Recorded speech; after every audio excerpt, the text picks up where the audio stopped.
Agora, gente, falando do último bloco de conteúdo do Código Florestal, a gente vai falar sobre supressão da vegetação, conversão do solo para uso alternativo, exploração florestal sustentável. A gente também vai falar sobre regras de uso do fogo e incentivos e subsídios econômicos para a conservação ambiental que estão previstos dentro do do Código Florestal. Então, sem mais delongas, agora que eu já disse a vocês tudo que a gente vai ver, via de regra, principalmente quando a gente fala do poder público, você vai se referir à supressão, à retirada regular da vegetação nativa, ou seja, a retirada autorizada pelos órgãos ambientais competentes, respeitados os critérios técnicos e legais necessários para que você possa converter uma determinada área para uso alternativo do solo. Já o desmatamento vai ser referido quando você tiver a retirada irregular, ou seja, sem as devidas autorizações daquela vegetação nativa. E o que é a conversão do uso do solo? É quando você faz a retirada da vegetação nativa para a implantação de atividades econômicas em uma determinada localidade. E aí podem ter inúmeras finalidades: uso industrial, uso agropecuário, expansão urbana. A conversão do uso do solo, ou seja, a supressão de vegetação nativa para uso alternativo do solo, tanto de domínio público como de domínio privado, ou seja, não é porque você é um órgão do poder público que você vai poder suprimir a vegetação do jeito que você quiser. Você vai depender do cadastramento do imóvel no CAR. No caso de algumas obras, como eu falei mais cedo, né, isso aí vai ser dispensável, por exemplo, em construção de estradas, que é um empreendimento linear. Você vai ter um decreto de utilidade pública que vai determinar uma faixa de servidão para aquela obra ali, por se tratar de obra de utilidade pública, e você vai pedir a autorização de supressão para o órgão ambiental competente, como você vê aqui, a prévia autorização do órgão estadual competente do Cisnama. Via de regra, a supressão ela é dada pelo órgão estadual. Existe uma lei complementar, que é a Lei Complementar 140, que estabelece as esferas de competência da União, do Estado e do município dentro da gestão ambiental. Dentre eles, quem autoriza a supressão da vegetação, quem licencia o quê, mas via de regra, em zona rural, quem vai autorizar é o órgão estadual competente do Cisnam. O requerimento de autorização de supressão vai ter que obedecer a alguns requisitos legais. Esses requisitos legais contemplam também aspectos técnicos, como, por exemplo, a localização do imóvel, das áreas de APP, basicamente tudo aquilo que está ali no CAR, a reposição ou compensação florestal. Existe um instrumento dentro do Código Florestal que determina que toda supressão de vegetação nativa, toda remoção de vegetação nativa vai depender de uma reposição florestal, de uma compensação florestal. E ela tem algumas modalidades para sua execução, mas basicamente você pode compensar isso com plantio de árvores, fazendo de fato uma recomposição de volume florestal ali, ou você pode fazer também isso através de instrumentos pecuniários que vão estar determinados em lei. Os estados vão dispor sobre isso. A utilização efetiva e sustentável das áreas já convertidas, você não pode ter autorização de supressão da vegetação nativa caso haja áreas abandonadas no imóvel rural, porque isso aí implicaria um aumento do impacto ambiental da atividade, com uma subutilização de uma área que já está antropizada. É aquela coisa, se metade do meu imóvel está desmatado, como é que eu vou desmatar outra metade para plantar, se eu não estou utilizando aqueles outros 50%? Não tem lógica o órgão ambiental autorizar uma supressão desta forma. Então, cabe ao órgão ambiental avaliar se o imóvel está sendo plenamente utilizado. E aquela nova área de supressão ali vai complementar, né, vai expandir a atividade econômica que está sendo praticada. Se houver área abandonada dentro do imóvel rural, essa área tem que ser ocupada prioritariamente. E depois sim você ter a possibilidade, dentro do que estabelece a legislação, dentro das possibilidades técnicas, de suprimir novas áreas para a implantação de atividades econômicas. E o uso alternativo da área ser desmatada. Aí vem também um outro critério que não é fácil, gente, que é o seguinte: você pega e tem como objetivo de seu projeto implantar uma determinada cultura agrícola que não tem viabilidade climática num determinado local. Eu quero plantar morango no meio do sertão do Seridó. Não vai dar, não vai funcionar. Quer dizer, a não ser que você tenha um projeto técnico que comprove que vai funcionar, o órgão não vai autorizar, porque aquela finalidade ali ela não é alcançável. né? Você não vai autorizar uma pessoa a desmatar uma área, suprimir a vegetação de uma área para tentar uma coisa que não tem lógica do ponto de vista técnico, né? Que não pode ser executada. Então, você vai ter que ter, dentro do processo também, qual a destinação do uso alternativo da área a ser desmatada. E fora isso, os órgãos ambientais competentes vão delimitar uma série de estudos que vão ter que ser apresentados. Só que aí, isso aí não é pré-requisito do Código Florestal. O Código Florestal ele estabelece os requisitos mínimos. Você vê aqui, ó, deverá conter no mínimo. Já os órgãos ambientais competentes, eles geralmente emitem termos de referência, que tanto pode ser individual para cada tipo de empreendimento, ou podem ser emitidos através, no caso do estado da Bahia, por exemplo, você tem já em uma portaria interna do órgão, todos os critérios mínimos ali a serem atendidos. E aí você tem para supressão de vegetação, o inventário florestal, com dados de biodiversidade, com dados de espécie, volumetria de madeira, até porque todo material lenhoso que vai ser originado precisa passar por um processo de controle de origem e destinação.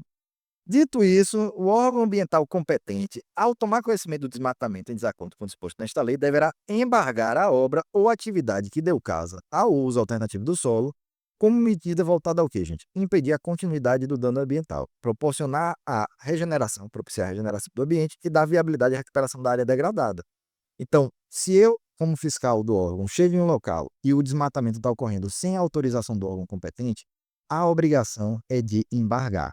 Se já aconteceu e foi um desmatamento irregular, a obrigação estabelecida em lei federal é a emissão do embargo da área.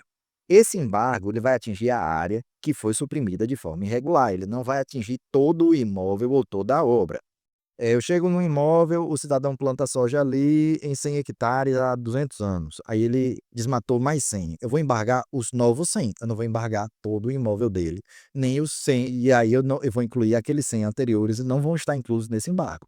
Só a área que foi suprimida de forma irregular.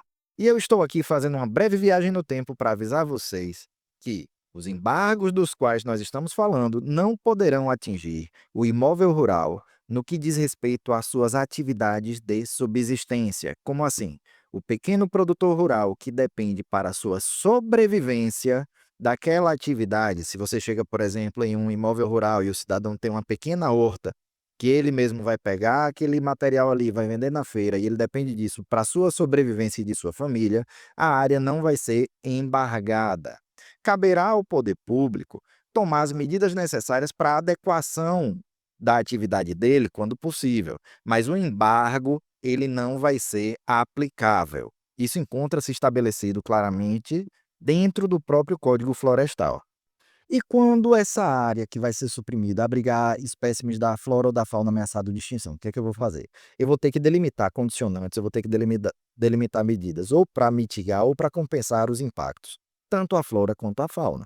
E aí isso pode acarretar como obrigações ao requerente o quê? A obrigação de replantar as espécies que são ameaçadas de extinção, e aí geralmente se pede que seja replantado em maior número. Você pode ter que fazer um manejo das espécies da fauna, você pode ter que criar um RPPN, você pode ter uma série de possibilidades ali, você vai ter uma série de possibilidades ali, de formas de compensar esse habitat que está sendo reduzido. Isso aí vai ser estabelecido pelo órgão competente. Não existe, assim, via de regra, uma previsão legal do que se aplica a cada caso. Isso aí é uma análise técnica que tem que ser realizada no âmbito do órgão competente. E não é permitida a conversão de vegetação nativa, como eu falei agora há pouco, em imóvel rural que possuir área abandonada. Faladas as hipóteses de conversão do uso do solo, vamos falar agora da exploração florestal. A exploração florestal nada mais é do que as atividades que são realizadas e que têm como subsídio ali para o seu exercício materiais de origem florestal. Podem ser tanto materiais madeireiros como materiais não madeireiros. Matéria-prima madeireira, a gente está falando aqui o quê? É uma estaca, é uma linha, é um morão, é uma viga. Já outros materiais que não são, madeireiros, a gente está falando o quê? Fruto, resina, a gente está falando de casca, a gente está falando de folhas, como no caso da carnaúba, que pode ser utilizada para fabricação da cera. No caso do material madeireiro, né, do material lenhoso da vegetação, toda exploração florestal ela vai ter que estar sujeita a um manejo florestal sustentável, que é o quê? Você vai ter uma série de práticas que vão administrar, né, que é basicamente a administração daquela atividade de forma que você garanta o que aquele recurso ali não se esgote. Você vai ter que explorar aquele ambiente de forma a permitir sua regeneração e a perpetuidade da disponibilidade daquele recurso. Porque o que é sustentabilidade? É garantir o acesso às presentes e futuras gerações. Então, você vai ter o quê, por exemplo? Você vai usar um recurso madeireiro, você vai cortar ali aquela vegetação nativa e vai transportar aquela madeira. Você vai fazer essa exploração de uma forma que você não esgote a área. A maioria das vezes você faz como? Você faz o parcelamento daquele remanescente florestal, você vai retirar a madeira da primeira área no primeiro ano. No segundo ano, você vai explorar uma área diferente. E aí você só vai poder explorar aquela primeira área em um ciclo de corte que permita a regeneração daquela primeira área. Então você nunca vai comprometer a mancha, o remanescente como um todo, o recurso florestal como um todo. Então tem que se ter como base o respeito aos mecanismos de sustentação do ecossistema que são objeto do manejo, considerando, de forma cumulativa ou alternativamente, a utilização de múltiplas espécies madeireiras, de múltiplos produtos e subprodutos não madeireiros, bem como a utilização de outros bens e serviços de natureza florestal. Isso aqui está definido na Lei 11.284 de 2006. De 2006. E aqui eu trouxe para vocês, né, basicamente a mesma coisa que eu discuti no slide anterior. Você tem que garantir a regeneração da vegetação durante a exploração, e aí você vai garantir que esse recurso não se esgote, e ele deve respeitar os ciclos de corte. Aqui eu trouxe um manejo florestal em um ciclo de 35 anos, que existe nas normas, em normas específicas, critérios com relação ao ciclo de corte mínimo que vai ter que ser observado. Nesse caso aqui, a primeira unidade de produção anual está aqui. Você chegou no primeiro ano, você cortou esse talhão da vegetação aqui, retirou toda a madeira que estava aqui. No segundo ano, você vem para o segundo. E assim sucessivamente. Você vai explorando um talhão por vez. Até que, quando você tiver explorado o 35º talhão, você vai retornar aqui para o primeiro talhão para realizar a sua exploração novamente. Então você vê que na legislação se prevê para determinados regimes de exploração um ciclo muito longo de corte, que permite de fato uma uma recuperação e o restabelecimento inclusive, de muitos dos processos ecológicos da vegetação. Aqui um exemplo prático, né, você tem uma planta aqui com cada marca verde mais escura aqui é um talhão, é uma unidade de produção anual, que vai ser explorada, né, de forma alternada dentro do ciclo de corte do plano de manejo florestal. Então a exploração de florestas nativas e formações sucessoras dependerá de licenciamento pelo órgão competente do CISNAMA, mediante aprovação prévia do plano de manejo florestal sustentável. Então você não pode fazer a exploração florestal independente de um plano de manejo. Você não pode simplesmente chegar lá e retirar a madeira. Toda exploração florestal tem que estar vinculada ao manejo florestal sustentável da vegetação. Exceto aquelas hipóteses que a gente já falou no código, que é livre, por exemplo, coleta de frutos, é livre coleta de sementes. A gente falou de extração de madeira, de recurso madeireiro. A gente vai cortar uma árvore ali, a gente está falando de um plano de manejo florestal sustentável. O plano vai ter que conter uma série de critérios técnicos necessários para garantir essa sustentabilidade. Você vai ter que ter monitoramento, o censo, você vai ter uma volumetria, o cálculo de volume ali de material lenhoso que está crescendo. Você vai ter uma série de procedimentos que você vai ter que seguir. Eu não trouxe um a um para eu não ler isso aqui, porque ia ficar muito cansativo para vocês.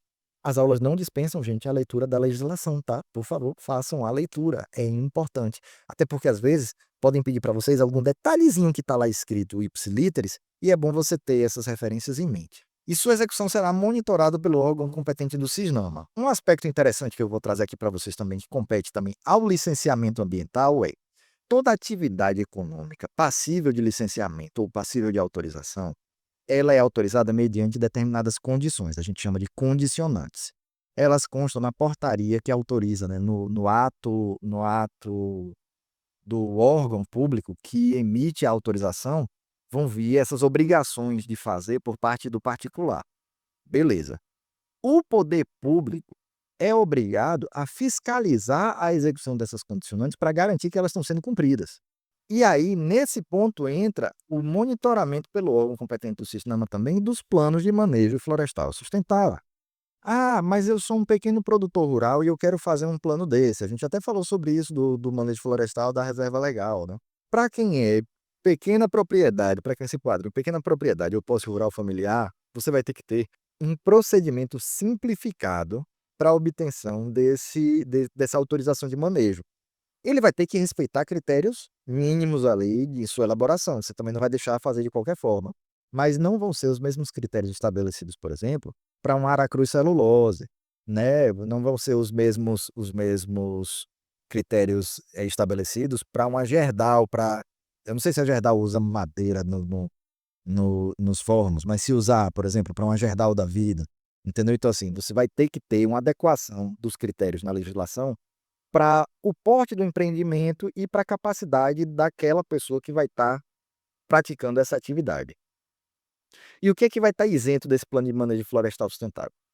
Supressão de florestas de formações sucessoras para uso alternativo do solo. Se você vai fazer uso alternativo do solo, você não vai manejar, essa vegetação não vai ser regenerada de tempos em tempos, né? Tipo, eu vou cortar e vou destinar aquilo ali para uso agrícola. Pronto, acabou ali, né? Então eu não vou fazer um manejo, não vai existir um manejo. Então eu não tenho que ter um plano de manejo. Em caso de florestas plantadas ou localizadas fora de área de preservação permanente e reserva legal, então se é uma floresta plantada, é uma floresta que eu plantei para uma atividade de silvicultura, né, eu não estou falando de uma vegetação nativa lá conservada, estou falando de uma floresta que eu já plantei com finalidade econômica. Eu não vou precisar de um plano de manejo aprovado. Eu vou ter que ter, porque toda atividade de silvicultura tem que ter um mínimo de planejamento para ser executada de forma adequada, né? Mas é um plano de manejo no sentido de minha operacionalização, não o plano de manejo florestal sustentável aprovado pelo órgão ambiental competente. E a exploração florestal não comercial realizada nas propriedades rurais, a que se refere o inciso 5, artigo 3º, são aquelas propriedades pequenas, né, e populações tradicionais. Então são aqueles casos que não dependem de autorização, como a gente falou nos tópicos anteriores. As pessoas físicas ou jurídicas que utilizam matéria-prima florestal em suas atividades devem suprir-se de recursos oriundos de florestas plantadas, plano de manejo florestal sustentável de floresta nativa aprovada pelo órgão competente do CISNAMA, supressão de vegetação nativa autorizada pelo órgão competente do CISNAMA ou outras formas de biomassa florestal definidas pelo órgão competente. O que é que isso quer dizer? A madeira que eu vou utilizar na minha atividade econômica, ela tem que ter origem regular. As únicas possibilidades regulares de obtenção de madeira é isso aqui, gente. Ou eu plantei minha floresta e estou extraindo, ou eu tenho um plano de manejo florestal aprovado pelo órgão competente, ou eu tive uma supressão autorizada. Eu não posso chegar e pegar uma madeira que veio de um cidadão que cortou um monte de castanheira lá no Pará e usar isso aí da forma que eu quiser. Se isso acontecer, eu estou sujeito a sanções cabíveis em lei. Porque, antes que eu esqueça, você chega, por exemplo, em uma cerâmica, por exemplo, e você chega lá, você detecta uma porção de madeira, e aquela madeira não tem um documento de origem que comprove a origem regular, o cidadão vai estar sujeito a sanções cabíveis na legislação vigente. Então você tem que ter a comprovação da origem florestal. Eu vou falar disso já já. Quem fizer uso, por exemplo, de resíduos da produção de resíduos de material lenhoso, do beneficiamento de material lenhoso, como por exemplo, costaneiras, aparas, cavacos e outros resíduos, não vai ser obrigado à reposição florestal, porque a reposição florestal ela já foi obrigada na etapa anterior. Então, eu que sou o usuário do resíduo, não tenho mais que fazer a reposição, porque quem estava antes de mim, a indústria que se beneficiou do recurso originalmente, já fez a reposição florestal, já tem sua obrigação de ter feito a reposição florestal. E quando o consumo ocorre em escala industrial, existe uma coisa chamada plano de suprimento sustentável. Principalmente no âmbito do licenciamento, eu tenho um licenciamento de uma indústria que utiliza material lenhoso, que utiliza madeira para alguma finalidade. Madeira para celulose, por exemplo. Eu tenho que ter, dentro do âmbito do meu licenciamento, já analisado e aprovado, o plano de suprimento sustentável, que é o casamento entre a licença de operação do meu empreendimento, onde eu vou demonstrar, eu preciso de X volume de madeira ano, e um plano de manejo sustentável, um plano de manejo florestal sustentável, que vai comprovar que esse plano de manejo tem a capacidade de me suprir X metros cúbicos de madeira ano. Então, eu tenho que ter isso já no âmbito do licenciamento, isso já tem que ser avaliado conjuntamente. E aí eu vou chamar isso de plano de suprimento sustentável. Pronto, eu tenho as formas de regularizar, eu tenho as formas de explorar, mas como é que eu sei que a minha madeira é regular? Você tem 2 mecanismos principais de controle na esfera federal. Você tem o Sinaflor, que é um sistema de controle nacional que monitora as autorizações de supressão da vegetação nativa emitida pelos órgãos ambientais, os volumes de material lenhoso previstos, né, de ser gerados nessas supressões, com suas localizações, com inclusive com dados georreferenciados desses imóveis. E você tem o DOF, que é o Documento de Origem Florestal. Existem normas específicas que regulamentam isso aqui, mas o DOF, falando de forma bem genérica, é basicamente a identidade da madeira. É um documento que ele tem que ser emitido desde a origem da madeira até a sua destinação final. Então, por exemplo, eu peguei e fiz a supressão de vegetação nativa, eu vendi, eu vou emitir o DOF vai acompanhar a madeira em todo o seu traslado até o consumidor final, então o caminhoneiro tem que ter uma cópia do DOF, inclusive ele pode ser parado pela PRF e a carga pode ser apreendida, porque é infração ambiental transitar sem o DOF, tem que estar com o DOF e a nota fiscal, porque senão aí vai crime fiscal. E a pessoa que receber, caso, por exemplo, eu vou ser o usuário final, ok, eu não preciso emitir um DOF de pátio, mas se eu vou trabalhar, por exemplo, eu sou uma madeireira, e eu distribuo essa madeira, eu revendo essa madeira, eu vou precisar inclusive de um DOF de pátio, que é para ter declarado e ter o controle do volume de madeira que tem ali disponível. Por que todo esse controle? Porque a quantidade de madeira clandestina que se gera no Brasil é absurda, porque nossos índices de desmatamento irregular são muito altos. Falando agora do uso e controle de incêndios. A gente falou de manejo, a gente falou de exploração e agora a gente vai falar de incêndios florestais. O uso de fogo na vegetação nativa é proibido. Ponto. A gente podia encerrar por aqui, porque, como sempre, a legislação ambiental ela estabelece uma regra de restrição e, a partir dessa regra de restrição, ela agora sim vai estabelecer as exceções onde vai ser admitida a prática daquela atividade. Então, vocês podem perceber uma coisa no Código Florestal. Por regra, ele estabelece restrições no seu direito de propriedade. Lembra que eu falei lá no primeiro bloco? Ele regula o seu direito de propriedade. O que você pode fazer e como você pode fazer dentro do seu imóvel rural. Aí, uma vez que ele limita, ele vai estabelecer as exceções àquelas regras onde vai ser possível ter determinadas condutas que são a priori proibidas por lei. Então é proibido o uso de fogo na vegetação, mas ele vai trazer as exceções. Em locais ou regiões cujas peculiaridades justifiquem o emprego do fogo em práticas agrosilvopastoris ou florestais, e aí você vai ter que ter uma justificativa técnica bem fundamentada para isso, mediante prévia aprovação do órgão estadual ambiental. Então, você vai submeter ao órgão ambiental a análise do seu projeto, para que ele veja que realmente ali não existe outra opção, exceto o uso através do manejo do fogo. Para cada imóvel rural ou de forma regionalizada, estabelecerá os critérios de monitoramento e controle. Outra coisa, mesmo quando você pode usar o fogo, você não pode usar ele de forma indiscriminada. Você tem que adotar uma série de mecanismos de controle, como aí aqui falando bem rapidinho sobre queima controlada, só alguns critérios bem por cima. Você tem que ter um acero para proteção ali, evitar que o fogo passe da área que você quer manejar. Você vai ter que ter o monitoramento do fogo. Você vai ter que ter uma série de critérios ali para impedir que aquele fogo que está sendo controlado ali, que pode ter sido o fogo prescrito, por exemplo, se alastre para a vegetação nativa e ocasione um incêndio florestal. O emprego da queima controlada em unidades de conservação em conformidade com o plano de manejo, então isso já tem que estar previsto no plano de manejo, também mediante a aprovação do órgão gestor da unidade de conservação, nesse caso, visando o manejo conservacionista da vegetação nativa, cujas características ecológicas estejam associadas evolutivamente à ocorrência do fogo. Onde é que a gente está falando, gente? Qual é o bioma que evolutivamente está associado ao fogo? O cerrado. Então, você tem espécies que dependem do cerrado para ter a sua renovação, a sua quebra de dormência. Você vai precisar fazer um manejo integrado do fogo ali na paisagem, e aí você vai ter que ter todos esses critérios aqui quando se tratar de unidade de conservação dessa natureza. E atividades de pesquisa científica vinculadas a projetos de pesquisa devidamente aprovados pelos órgãos competentes e realizada por instituição de pesquisa reconhecida. Então, não é eu chegar ali, eu, pessoa física, eu quero fazer uma pesquisa aqui, vou tocar fogo numa área. Não, não é assim, né? Mediante prévia aprovação do órgão ambiental competente do CISNAM. Então, tudo vai ter que ter aprovação prévia do órgão ambiental competente. Falando de unidade de conservação, você tem utilizado também o manejo do fogo para controlar espécies vegetais invasoras em alguns locais. Você tem uma unidade de conservação, não vou lembrar agora o nome aqui no Brasil, que tem um problema de invasão por com gordura, que eu até citei no caso de espécies invasoras, que tem sido um problema no Cerrado, que vem realizando o controle mediante queima controlada.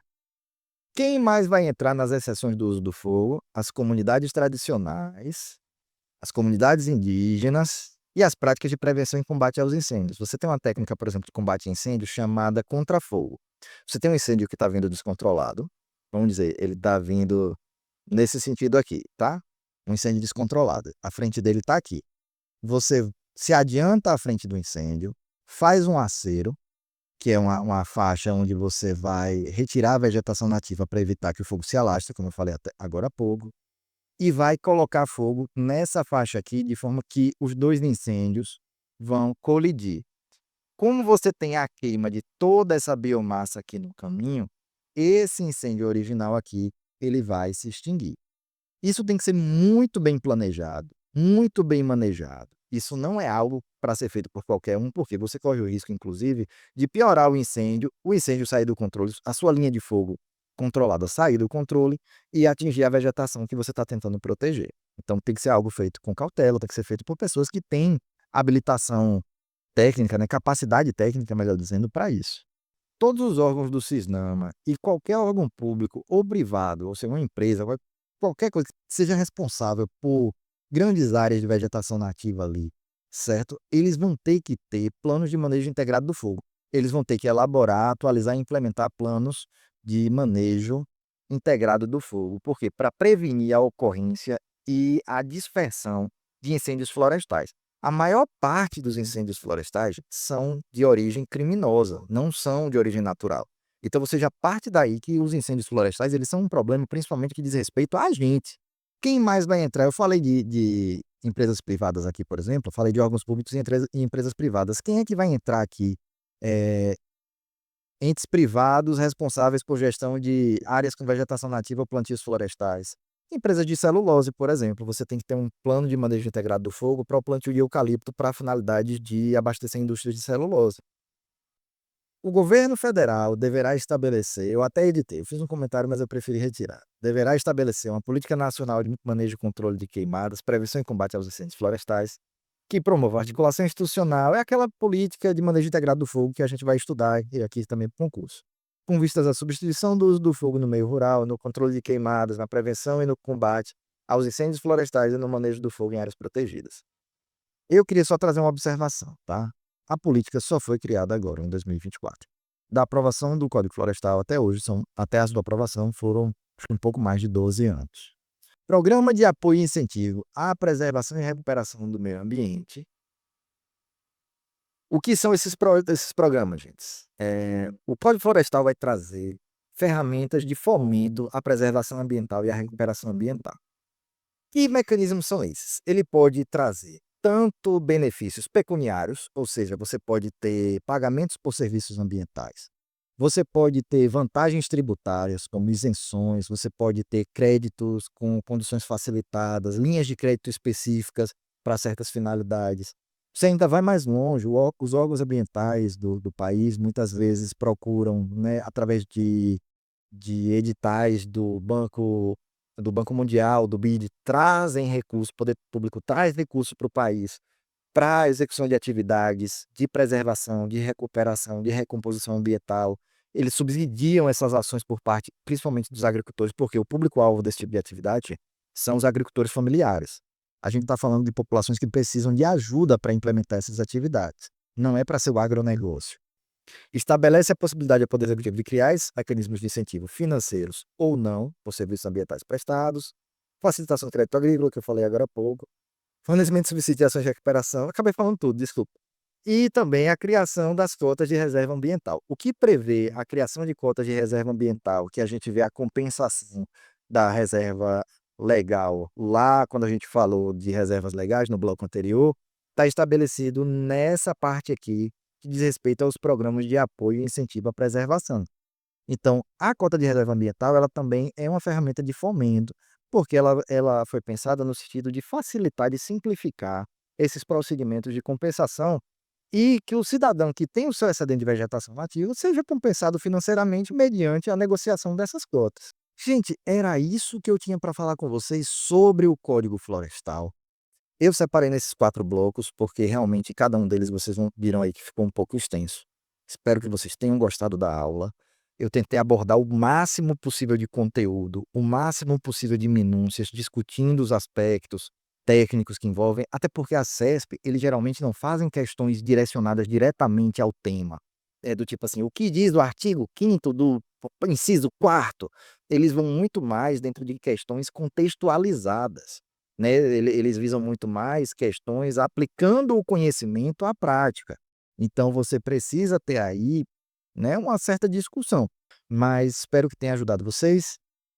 Estou à disposição para dúvidas, deixa aqui embaixo. Como sempre, vou tentar responder no menor tempo hábil possível, apesar de minhas limitações. Desejo a todos vocês um bom estudo. Próxima aula, a gente vai falar de desmatamento e corte seletivo, para a gente falar mais especificamente dos aspectos ecológicos, já que a gente já falou da exploração dos recursos florestais. E a gente vai falar a seguir do SNUC, que é o Sistema Nacional de Unidades de Conservação. Tudo isso eu espero publicar até o final de semana. Desejo a todos vocês bons estudos, fiquem bem e até a próxima aula.